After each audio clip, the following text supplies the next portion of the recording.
levers. It is a type of machine. As we all know, a machine is a device which makes our work convenient or easier by acting as a force multiplier or by speed multiplier or acting to change the direction of application of effort.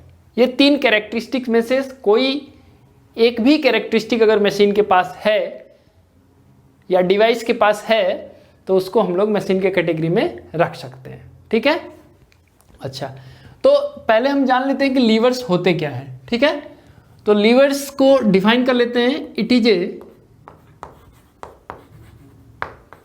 Straight और bent rigid bar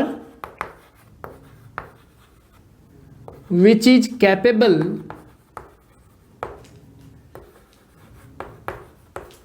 of turning about a fixed point or axis called fulcrum. ठीक है, यानी कोई भी ऐसा rigid bar, चाहे वो straight हो या बेंट हो, ठीक है, जो कि किसी फिक्स्ड पॉइंट या एक्सिस के अलोंग टर्न कर सकता है, रोटेट कर सकता है, वैसे रिजिड बार को हम लोग लीवर्स कहते हैं। ठीक है, ये वुडन रिजिड बार हो सकता है, मेटेलिक रिजिड बार हो सकता है, या फिर और किसी मटेरियल का भी रिजिड बार हो सकता है। कंडीशन बस यही है कि इट शुड बी रिजिड, ठीक है, and it should be capable of turning about a fixed point और axis which is called fulcrum. तो जैसे एक मेटल रॉड अगर हम लोग ले लेते हैं, सपोज करिए आयरन रॉड है, ठीक है, तो ये हमारा रिजिड बार हो गया और यहां हमने कोई स्टोन पीस रख दिया है। ठीक है, एक पत्थर रख दिया या कोई मेटालिक ऑब्जेक्ट ही रख दिया जो फल्क्रम की तरह काम करेगा। ये आपका फल्क्रम हो गया और ये आपका हो गया स्ट्रेट रिजिड बार। ठीक है, तो आप क्या है कि इसको रोटेट कर सकते हैं। You can rotate this with the help of this fulcrum. So this arrangement is a lever, और ये लीवर स्ट्रेट रिजिड बार से बना हुआ है। ठीक है, इसी तरह से फायर टंग का एग्जांपल लें हम।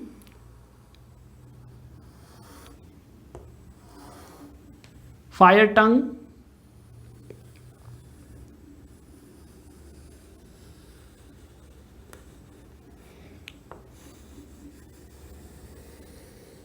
it is bent but yet it is rigid, so we will write here bent rigid bar। ये जो पॉइंट है इसका, ये है आपका फल्क्रम। ठीक है, इस पॉइंट के अलोंग सबने यूज किया होगा या देखा तो जरूर होगा फायर टंग। ठीक है, जिसमें आग में किसी चीज को अगर हमको फ्राई करना है या उसको, जैसे कोयले हो गए, कोयले को हटाने के लिए क्या क्या है, फायर टंग से उसको पकड़ करके हटाया जाता है। ठीक है, तो ये भी हमारा एक एग्जाम्पल है फायर टंग्स, जो लीवर के कैटेगरी में आता है। तो यहाँ मैंने दो एग्जाम्पल ऐसा सेलेक्ट किया है, एक जो है वो स्ट्रेट रिजिड बार है और दूसरा जो है वो बेंट रिजिड बार है। ये दोनों सुइटेबल एग्जाम्पल्स हैं लीवर्स के। ठीक है, दोनों में कॉमन बात ये होगी कि दोनों में फल्क्रम होगा, एक ऐसा पॉइंट होगा या एक ऐसा एक्सिस होगा जिसके अलोंग इसको टर्न किया जा सकता है, रोटेट किया जा सकता है। ठीक है, ये इसमें क्या है कि इस पॉइंट के अलोंग ये ऐसे टर्न कर सकता है। ठीक है ना, तो लीवर्स ऐसे ही मशीन्स को कहा जाता है जो कि रिजिड बार के फॉर्म में हो, चाहे वो स्ट्रेट हो या बेंट हो, लेकिन वो किसी एक पॉइंट के अलोंग टर्न कर सकता है और उस पॉइंट को हम लोग कहते हैं फल्क्रम। ठीक है, अच्छा, now types of levers. How many types of levers are there? So they are classified on the basis of position of fulcrum. Fulcrum का जो रिलेटिव पोजीशन होगा लोड और एफर्ट के रेस्पेक्ट में, उसी को हम लोग यूज करेंगे लीवर्स को क्लासिफाई करने के लिए. ठीक है, जैसे ये हमने जो स्ट्रेट रिजिड बार बनाया है, इससे अगर किसी भी ऑब्जेक्ट को हमको लिफ्ट करना है, क्या करना होगा, इसको उसी जगह पर प्लेस करना होगा जहां पर लोड है. जैसे ये लोड हो गया आपका, ठीक है, जिसको आपको लिफ्ट करना है. यहां आप जो अप्लाई करेंगे वो क्या होगा, आपका फोर्स जो होगा, जो अप्लाई कर रहे हैं उसको हम लोग कहेंगे एफर्ट. तो जब आप इस एफर्ट को यहाँ अप्लाई करेंगे, ये नीचे की तरफ जाएगा और ये वाला पोर्शन आपका ऊपर की तरफ जाएगा. ठीक है, तो जो फल्क्रम का पोजीशन होगा, यानी लोड और एफर्ट के बीच में है फल्क्रम, या फल्क्रम एक एंड पर है, लोड और एफर्ट उसके राइट साइड में है या लेफ्ट साइड में है. ठीक है, मतलब फल्क्रम का जो रिलेटिव पोजीशन होगा उसी के बेसिस पर इनको 3 कैटेगरी में क्लासिफाई कर दिया गया है. ठीक है, तो हम एक सिंप्लीफाइड फिगर से तीनों टाइप के लीवर को रिप्रेजेंट करते हैं और उससे हमारा कॉन्सेप्ट भी क्लियर हो जाएगा. ठीक है, पहला टाइप हो सकता है फर्स्ट ऑर्डर लीवर. इसमें क्या होगा, इसमें अरेंजमेंट इस तरह का होगा.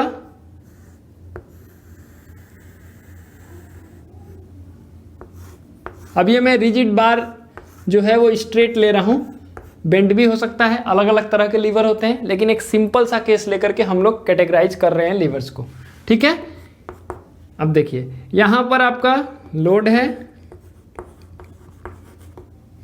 ये आपका फल्क्रम हो गया और ये आपका एफर्ट हो गया. यानी फर्स्ट ऑर्डर लीवर में फल्क्रम बीच में होगा, लोड एक एंड पर होगा और एफर्ट दूसरे एंड पर होगा. ठीक है, या हम कहें fulcrum is present between load and effort. Such type of lever is called first order lever. Second order,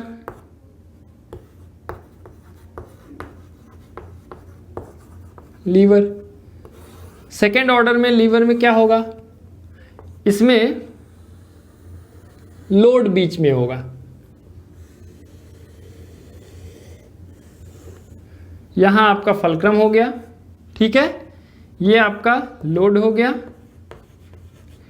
और ये आपका एफर्ट हो गया. So in second order lever load is present between fulcrum and effort. ठीक है, देखिए यहां fulcrum था इन दोनों के बीच में, लोड और एफर्ट के बीच में, यहां लोड है फल्क्रम और एफर्ट के बीच में. और थर्ड कैटेगरी है थर्ड ऑर्डर लीवर. इसका फिगर देखिए,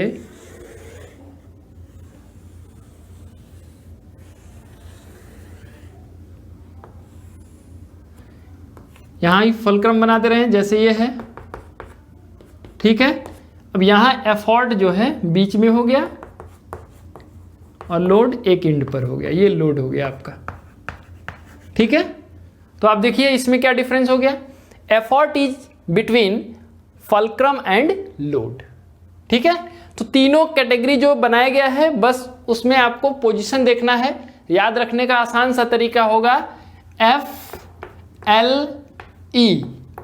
ये फर्स्ट ऑर्डर के लिए है, ये सेकेंड ऑर्डर के लिए और ये थर्ड ऑर्डर के लिए. मतलब फर्स्ट ऑर्डर लीवर में फल्क्रम बीच में होगा लोड और एफर्ट के. ठीक है, फर्स्ट ऑर्डर फल्क्रम बीच में है. सेकेंड ऑर्डर में कौन बीच में होगा, लोड बीच में होगा फल्क्रम और एफर्ट के. और थर्ड ऑर्डर लीवर में कौन बीच में होगा, एफर्ट बीच में होगा फल्क्रम और लोड के. ठीक है, जो पोजीशन है उसी पोजीशन के बेसिस पर ही हम लोग लीवर्स को क्लासिफाई करते हैं, और कोई भी लीवर अगर दिया गया है तो उसको आइडेंटिफाई करते हैं कि वो किस कैटेगरी का लीवर होगा. ठीक है ना, तो आपको सिंपल सा याद रखना है FLE. F for first order, L for second order and E for third order. ये जो लिखे गए FLE ये मिडिल में होंगे, बीच में होंगे, और बचे हुए दो चीज रहेंगे जो वो दोनों इंड पर आपको रिप्रेजेंट करना है। ठीक है, तो फर्स्ट ऑर्डर में फल्क्रम बीच में है लोड और एफर्ट के, सेकंड ऑर्डर में लोड बीच में है फल्क्रम और एफर्ट के, और थर्ड ऑर्डर में एफर्ट बीच में है फल्क्रम और लोड के। ठीक है ना, तो इस तरह से ये लीवर्स के 3 कैटेगरी बना दिए गए हैं। ठीक है, अच्छा अब एक और चीज हमको समझना है कि लीवर्स के केस में एफर्ट आर्म और लोड आर्म क्या होता है। ठीक है, चलिए, effort arm and load arm.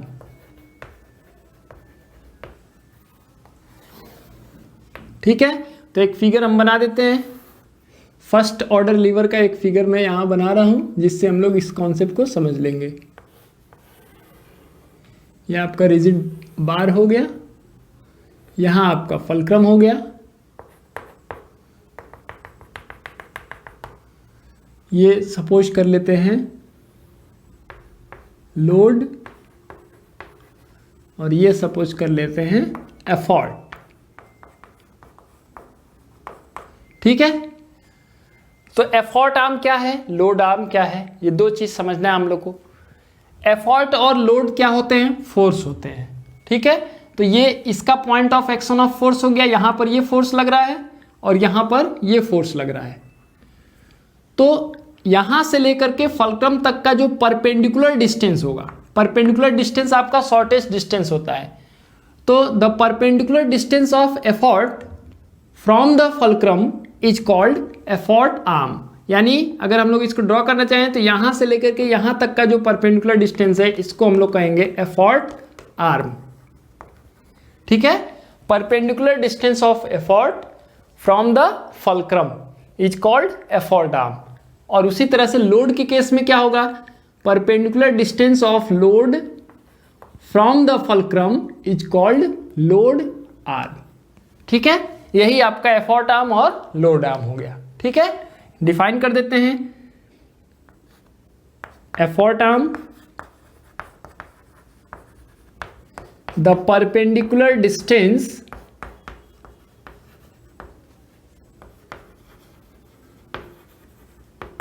Of effort from the fulcrum is called effort arm. ठीक है, और उसी तरह से लोड आर्म, इसको डिफाइन कर सकते हैं द परपेंडिकुलर डिस्टेंस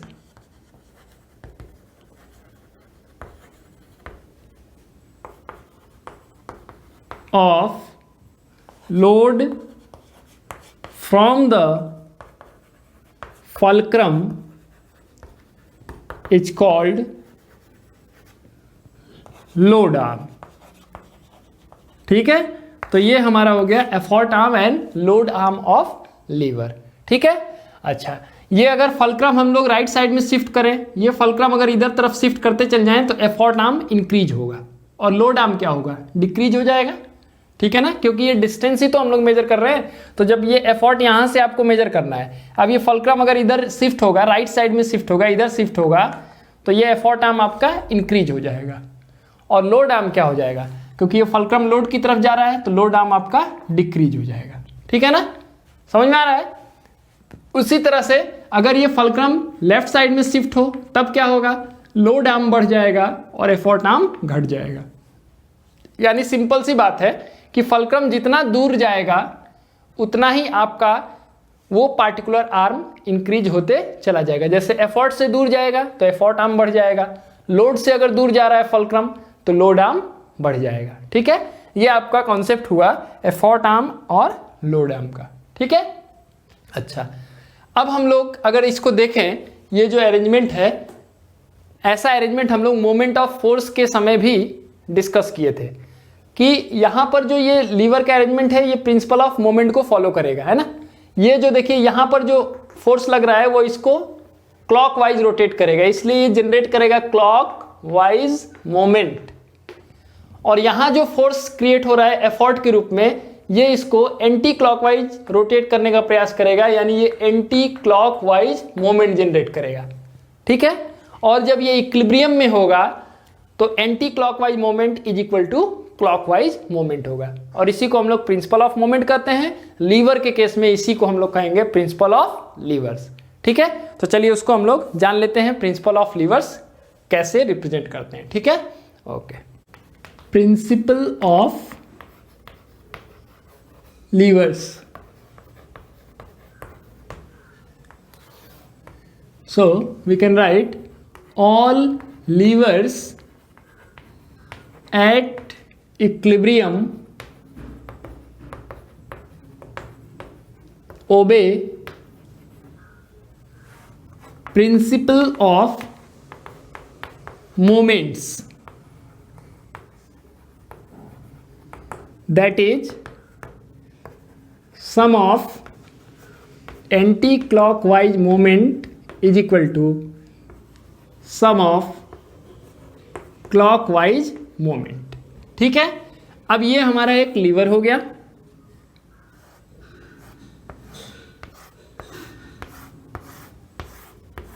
ठीक है ना, यहां एक फल्क्रम प्लेस कर दिया गया है, ये पॉइंट ऑफ रोटेशन हो गया या एक्सिस ऑफ रोटेशन। ये हमारा हो गया एफर्ट, और यहां है लोड। ठीक है, तो ये एफर्ट, यहां पर एक फोर्स है जो एफर्ट काम कर रहा है, यहां लोड है जो कि एक फोर्स है यहां पर काम कर रहा है। यहां से लेकर के यहां तक का जो डिस्टेंस है, मैं यहां ड्रॉ कर दूं, इसको हम लोग कहेंगे एफर्ट आर्म। फल्क्रम तक का जो परपेंडिकुलर डिस्टेंस है, the distance of effort, perpendicular distance of effort from the fulcrum. और उसी तरह से यहां से फल्क्रम से लोड तक का जो परपेंडिकुलर डिस्टेंस है उसको कहा जाएगा लोड आर्म। ठीक है, अब मोमेंट का फॉर्मूला क्या है? मोमेंट का यही फॉर्मूला है कि force into perpendicular distance from the point of rotation. तो फोर्स आपका एफर्ट हो जाएगा और परपेंडिकुलर डिस्टेंस क्या हो जाएगा? एफर्ट आर्म हो जाएगा। तो जो एंटी क्लॉकवाइज मोमेंट होगा, क्योंकि ये फोर्स जो है एंटी क्लॉकवाइज रोटेट करने का प्रयास करेगा, ये फोर्स क्लॉकवाइज रोटेट करने का प्रयास करेगा। ठीक है, एक सिंपल सा केस मैंने लिया है, तो हम लोग लिख सकते हैं यहां पर effort into effort arm is equal to load into load arm. ठीक है, और यही हमारा कहलाता है प्रिंसिपल ऑफ लीवर्स। यानी अगर हमसे पूछा जाता है what do you mean by principle of levers, we can simply state that according to principle of levers all levers at equilibrium obey the relationship effort into effort arm is equal to load into load arm.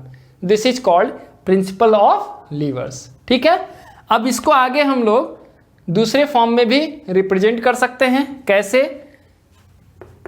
देखिए, ये effort लिखा हुआ है, effort into effort arm, और ये है हमारा load into load arm. इसको मैं पहले इस तरह से लिख दे रहा हूं, load into load arm is equal to effort into effort arm. ठीक है, वही चीज मैंने लिखा है, बस राइट हैंड वाले को लेफ्ट साइड में लिख दिया, लेफ्ट हैंड साइड वाले को राइट साइड में लिख दिया, उससे कोई दिक्कत नहीं है। अब एफर्ट को इधर डिनोमिनेटर में लाते हैं और लोड आर्म को उधर हम लोग डिनोमिनेटर में ले जाएंगे, तो load upon effort is equal to क्या हो गया? Effort arm upon load arm. और लोड बाय एफर्ट क्या होता है? मैकेनिकल एडवांटेज होता है। तो mechanical advantage is equal to हो गया effort arm by load arm. ये हमारा एक रिलेशनशिप हो गया लीवर्स के मैकेनिकल एडवांटेज के लिए। ठीक है, यानी लीवर्स के केस में आपको मैकेनिकल एडवांटेज अगर प्रिडिक्ट करना है, कैलकुलेट करना है, तो उसके लिए आपको लोड और एफर्ट की अलग अलग वैल्यू जानने की जरूरत नहीं है। लीवर्स में जो एफर्ट आर्म और लोड आर्म की जो मैग्नीट्यूड होगी, उसी से आप मैकेनिकल एडवांटेज कैलकुलेट कर सकते हैं। ठीक है ना, तो ये आपको एक सिंपल सा रिलेशनशिप मिल गया for mechanical advantage of levers. ठीक है ना, बाकी वेलोसिटी रेशियो के लिए तो आपको वही फॉर्मूला यूज करना होगा। Velocity ratio is equal to क्या था, displacement of effort by displacement of load. क्योंकि ये सारे फॉर्मूले हम लोग डिस्कस कर चुके हैं कई बार, तो आपको ये पता भी होगा। ठीक है, displacement of effort bye displacement of load, यही सेम फॉर्मूला आपको यूज करना है। और इफिशिएंसी इज इक्वल टू होता है क्या, आउटपुट बाय इनपुट, या आप लिख सकते हैं इसी को MA बाई VR। इफिशिएंसी को परसेंटेज में रिप्रेजेंट करना है तो MA बाई VR इंटू 100। तो ये लीवर्स के लिए मैकेनिकल एडवांटेज, वेलोसिटी रेशियो और एफिशिएंसी का आपका फॉर्मूला हो गया, जिसमें से सबसे ज़्यादा इंपॉर्टेंट चीज़ जो ध्यान रखना है आपको है वो है मैकेनिकल एडवांटेज। क्योंकि मैकेनिकल एडवांटेज की वैल्यू एफर्ट आर्म और लोड आर्म पर डिपेंड करेगी। यानी फलक्रम अगर आप शिफ्ट करें राइट लेफ्ट तो उससे मैकेनिकल एडवांटेज आपका चेंज हो जाएगा। क्यों? क्योंकि अगर मैंने अभी बताया आपको कि फलक्रम अगर आप एफर्ट से दूर ले जाएंगे तो एफर्ट आर्म बढ़ जाएगा, लोड आर्म घट जाएगा। लोड से दूर ले जाएं फलक्रम, यानी लेफ्ट साइड में ले जाएं तो लोड आर्म बढ़ जाएगा, एफर्ट आर्म घट जाएगा। तो जैसे ही एफर्ट आर्म और लोड आर्म की वैल्यू चेंज होगी, ठीक है, उनका डिस्टेंस चेंज होगा तो मैकेनिकल एडवांटेज भी चेंज हो जाएगी, है ना। इसलिए ये बहुत ही इंपॉर्टेंट फैक्ट है कि लीवर्स के केस में जो एफर्ट आर्म और लोड आर्म है उसकी वैल्यू डिसाइड करती है कि मैकेनिकल एडवांटेज का वैल्यू कितना होगा। ठीक है, तो चलिए हम लोग तीनों टाइप के लीवर्स में मैकेनिकल एडवांटेज के वैल्यू को देखते हैं कि किस तरह से उसमें ये इफेक्ट करता है। ठीक है ना, ओके। फर्स्ट ऑर्डर लीवर, तो फर्स्ट ऑर्डर लीवर को ऐसे रिप्रेजेंट करेंगे, यह आपका फलक्रम हो गया, ठीक है, यहां एफर्ट हो गया और ये आपका लोड हो गया। अब इसमें तीन चीज हो सकता है। पहला चीज हो सकता है कि fulcrum is in the middle,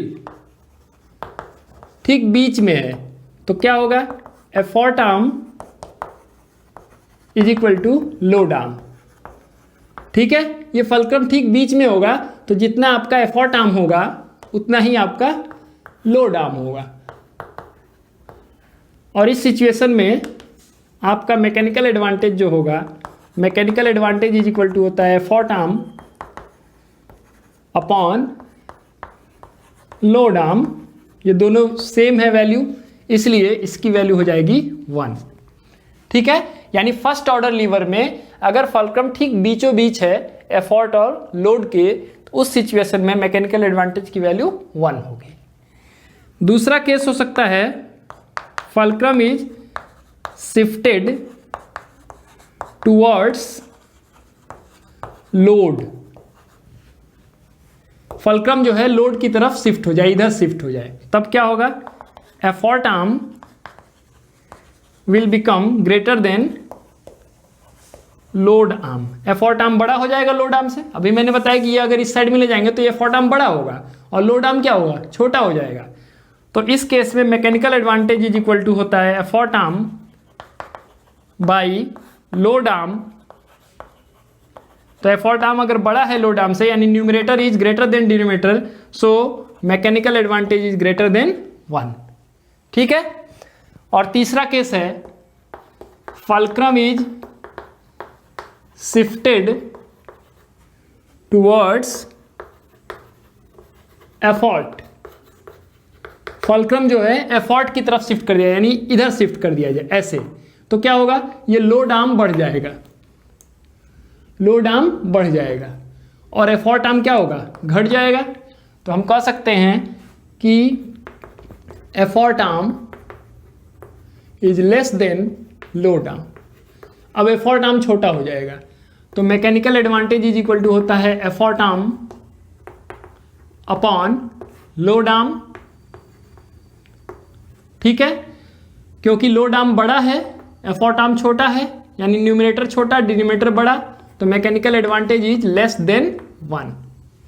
ठीक है, यानी फर्स्ट ऑर्डर लीवर के केस में मैकेनिकल एडवांटेज का वैल्यू इक्वल टू 1 हो सकता है, मैकेनिकल एडवांटेज का वैल्यू ग्रेटर देन 1 हो सकता है, मैकेनिकल एडवांटेज का वैल्यू लेस देन 1 हो सकता है। ये तीनों चीज पॉसिबल है, ठीक है। मैकेनिकल एडवांटेज की वैल्यू 1 कब होगी? जब फलक्रम ठीक बीचों बीच में है। मैकेनिकल एडवांटेज ग्रेटर देन 1 कब होगा? ग्रेटर देन 1 मतलब न्यूमरेटर बड़ा होगा, यानी एफर्ट आर्म बड़ा होगा। कब होगा ये? जबकि हमारा फलक्रम लोड की तरफ शिफ्टेड होगा, ठीक है। एफर्ट आर्म बड़ा होगा, लोड आर्म छोटा होगा। और तीसरा case mechanical advantage less than 1। Mechanical advantage 1 से कम कब होगा? जबकि न्यूमरेटर आपका कम होगा डिनोमिनेटर से, यानी लोड आर्म बड़ा होगा। तो लोड आर्म कब बड़ा होगा? ये लोड आर्म कब बड़ा होगा? जब ये फलक्रम एफर्ट की तरफ शिफ्ट होगा, ठीक है ना। तो इस तरह से ये तीनों पॉसिबल वैल्यू हो सकते हैं फर्स्ट ऑर्डर लीवर में मैकेनिकल एडवांटेज के, ठीक है ना। The mechanical advantage of first order lever may be equal to 1, greater than 1 और लेस देन 1, तीनों चीज, ठीक है। अच्छा, अब सेकेंड ऑर्डर और थर्ड ऑर्डर लीवर में भी हम लोग देखते हैं कि क्या रिलेशनशिप है। Second order lever, second order lever में अभी मैंने बताया FLE यानी लोड बीच में होगा। तो लोड हम पहले बीच में बना देते हैं, यहां फलक्रम बना दिए और यह आपका एफर्ट हो गया, ठीक है। यह आपका लोड है, यह आपका फलक्रम है। अब आप जरा देखिए इसमें, यहां से यहां तक यानी फलक्रम से लोड तक का जो डिस्टेंस है वो आपका हो गया लोड आर्म, और फलक्रम से लेकर के एफर्ट तक का जो डिस्टेंस है इसको हम कहेंगे एफर्ट आर्म। यानी सेकंड ऑर्डर लीवर में तो हमेशा एफर्ट आर्म बड़ा होगा। क्यों?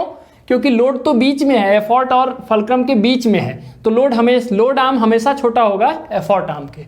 यानी सबसे इंपॉर्टेंट बात है एफर्ट आर्म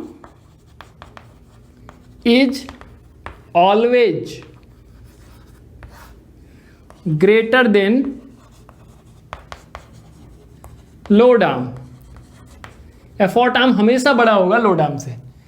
तो मैकेनिकल एडवांटेज कितना होगा? Mechanical advantage is equal to होता है effort arm upon load arm, और एफर्ट आर्म हमेशा बड़ा होगा, यानी न्यूमरेटर आपका बड़ा है, डिनोमिनेटर छोटा है। तो mechanical advantage is always, MA is always greater than 1। तो ये आपसे क्वेश्चन पूछा जाता है, ये बहुत ही इंपॉर्टेंट क्वेश्चन है। क्वेश्चन पूछा जाता है why is the mechanical advantage of second order lever always greater than 1। तो आपके पास रीजन भी बहुत क्लियर है, because effort arm is always greater than the load arm. Mechanical advantage की इसमें एक ही पॉसिबिलिटी है कि मैकेनिकल एडवांटेज की वैल्यू हमेशा 1 से ज्यादा होगी। और क्यों होगी? क्योंकि एफर्ट आर्म हमेशा लोड आर्म से बड़ा होगा, ठीक है। तो एक क्वेश्चन का तो आंसर आपको पता चल गया। दूसरा चीज ये पूछा जाता है, नोट करके मैं बता रहा हूं आपको, याद रखिएगा कि अगर हम ये लोड को फलक्रम की तरफ शिफ्ट करते चले जाएं तो क्या होगा, ठीक है। यानी if we shift the load towards fulcrum, fulcrum की तरफ लोड को अगर शिफ्ट करते चल जाए तो ये लोड आर्म आपका क्या होगा? कम होता चला जाएगा। ये आपका लोड है, फलक्रम की तरफ इसको शिफ्ट करिए ऐसे, तो क्या होगा? फलक्रम और लोड के बीच का डिस्टेंस घटेगा, यानी लोड आर्म आपका कम होते चला जाएगा। इससे क्या होगा? लोड आर्म विल डिक्रीज, और लोड आर्म अगर डिक्रीज होगा तो मैकेनिकल एडवांटेज क्या होगा? इंक्रीज होगा। Mechanical advantage will increase gradually, ठीक है ना। यानी जैसे जैसे हम लोग लोड को शिफ्ट करेंगे फलक्रम की तरफ, हमारा मैकेनिकल एडवांटेज इंक्रीज होते चला जाएगा। दो बात एकदम अच्छे से याद रखना है आपको। Mechanical advantage of second order lever is always greater than 1 because effort arm is always greater than the load arm.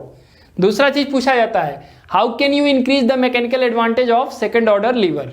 कि सेकंड ऑर्डर लीवर आपको दे दिया गया जिसका मैकेनिकल एडवांटेज की वैल्यू 1 से ज्यादा होती है, मान लीजिए 1.5 है, तो आपसे कहा जाए कि अगर आपको उसका मैकेनिकल एडवांटेज इंक्रीज करना है तो आप क्या करेंगे?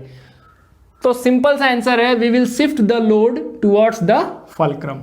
कि लोड जैसे जैसे शिफ्ट होगा फलक्रम की तरफ ये लोड आर्म डिक्रीज होते चला जाएगा, और ये लोड आर्म अगर डिक्रीज होगा तो ये डिनोमिनेटर में है, डिनोमिनेटर की वैल्यू जितनी डिक्रीज होगी आपका मैकेनिकल एडवांटेज उतना ही इंक्रीज होगा।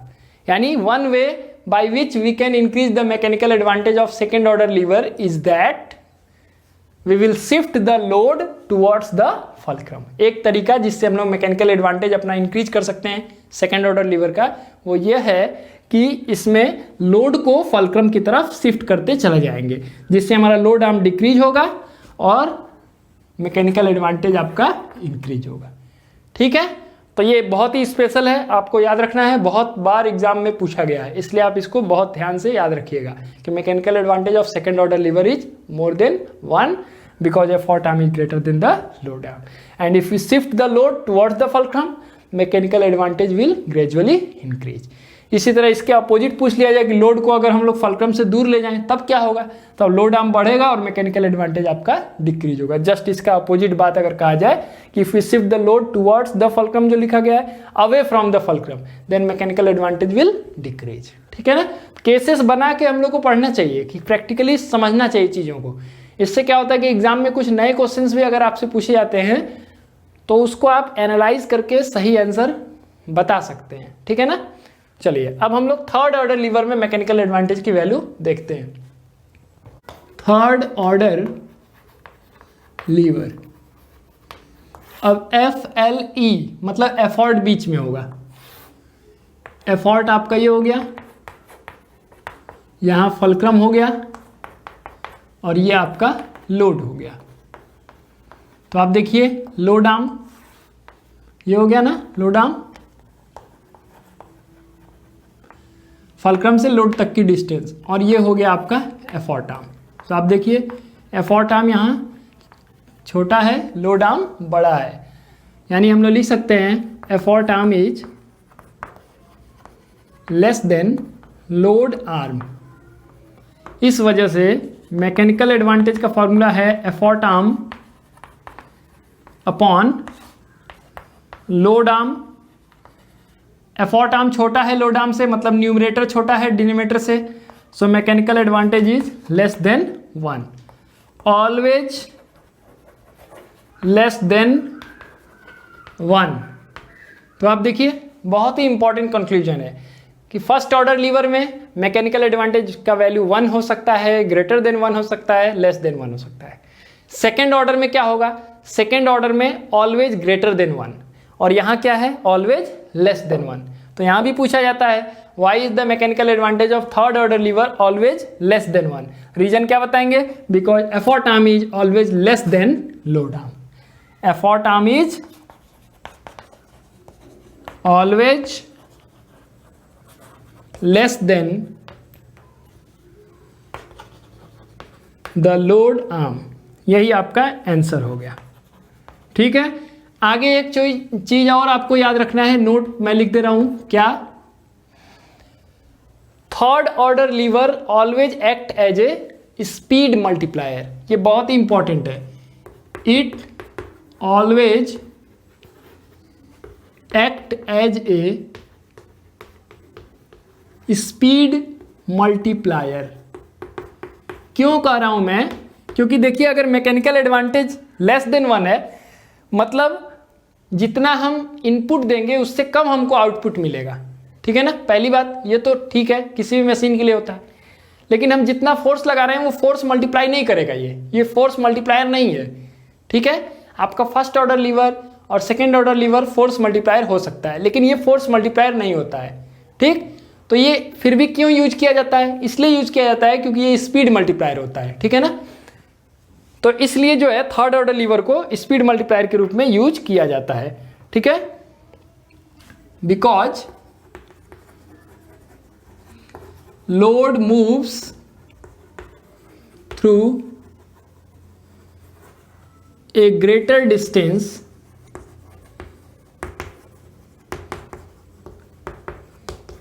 Then the effort. ठीक है, ये भी क्वेश्चन पूछा जाता है, which class of lever is used as a speed multiplier. तो आपका आंसर होगा third order lever. Third order lever is used as a speed multiplier. ये ध्यान रखना है आपको, बहुत ही इंपॉर्टेंट फैक्ट है ये, ठीक है। तो अगर हम लोग समरी करें तो फर्स्ट ऑर्डर लीवर की बात करें तो mechanical advantage is equal to 1 हो सकता है, मैकेनिकल एडवांटेज ग्रेटर देन 1 हो सकता है, मैकेनिकल एडवांटेज लेस देन 1 हो सकता है। सेकेंड ऑर्डर की बात करें तो mechanical advantage is always greater than 1, और थर्ड ऑर्डर की बात करें तो mechanical advantage is always less than 1।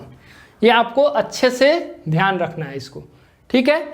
इसमें से स्पीड मल्टीप्लायर कौन सा लीवर है, तो थर्ड ऑर्डर लीवर जो है वो स्पीड मल्टीप्लायर है, ठीक है।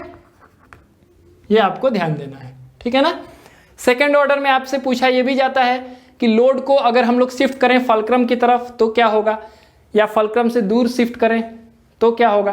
तो फलक्रम की तरफ शिफ्ट करेंगे, ठीक है, तो लोड आर्म डिक्रीज होगा, मैकेनिकल एडवांटेज इंक्रीज होगा। फलक्रम से दूर ले जाएंगे तो उस केस में लोड आर्म बढ़ जाएगा और मैकेनिकल एडवांटेज डिक्रीज हो जाएगी, ठीक है।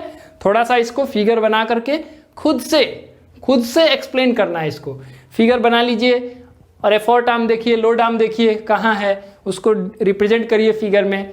फिर देखिए कि फलक्रम को अगर आप राइट साइड में शिफ्ट करें, लेफ्ट साइड में शिफ्ट करें तो उससे क्या होगा, एफर्ट आर्म बढ़ेगा कि लोड आर्म बढ़ेगा। ये सारे चीज़ आपको करना चाहिए, क्योंकि अभी जो क्वेश्चंस पूछे जाते हैं वो डायरेक्ट नहीं पूछे जाते हैं, कॉन्सेप्चुअल पूछा जाता है। एग्जाम में फिगर दे दिया जाता है, ठीक है, इस तरह से एक फिगर बना दिया जाता है, ठीक है। ये फलक्रम हो गया, ठीक है, यहाँ लिख दिया गया ए, ये लिख दिया गया बी, और ये लिख दिया गया मिड पॉइंट, ठीक है। और आपसे पूछा जाएगा कि इसका मैकेनिकल एडवांटेज क्या होगा, तो ये फर्स्ट ऑर्डर लीवर है और ये मिड पॉइंट है, इसलिए आप कहेंगे कि इसकी वैल्यू 1 होगी, क्योंकि एफर्ट आर्म और लोड आर्म दोनों इक्वल हैं। ये कहा जाएगा कि मिड पॉइंट अगर इस तरह से बना करके यहाँ लिख दिया गया मिड पॉइंट, मतलब मिड पॉइंट ये है, तो मिड पॉइंट ये है अगर, तो क्या हुआ, यहाँ अगर होता तब तो बराबर होता। ये शिफ्ट किधर है, ये शिफ्ट है ए की तरफ, यानी ये डिक्रीज हो गया, इसका साइज डिक्रीज हो गया आर्म का, और ये इंक्रीज हो गया, ठीक है। तो इस तरह के क्वेश्चंस आपसे पूछे जाते हैं। मान लीजिए इसको कह दिया जाएगा एफर्ट, ठीक है, और ये आपको कह दिया जाएगा लोड। तो देखिए मिड पॉइंट से आगे तक लोड आर्म है, मतलब लोड आर्म बढ़ गया, लोड आर्म बढ़ गया, और एफर्ट आर्म क्या हो गया, घट गया। तो एफर्ट आर्म घट गया, इसका मतलब मैकेनिकल एडवांटेज की वैल्यू कम हो जाएगी। और यही चीज़ अगर ऐसे दिया होता, ये आपका एफर्ट है, ये आपका मिड पॉइंट है, और यहाँ फलक्रम है, और ये आपका लोड है, ठीक है, ये आपका लोड आर्म हो गया।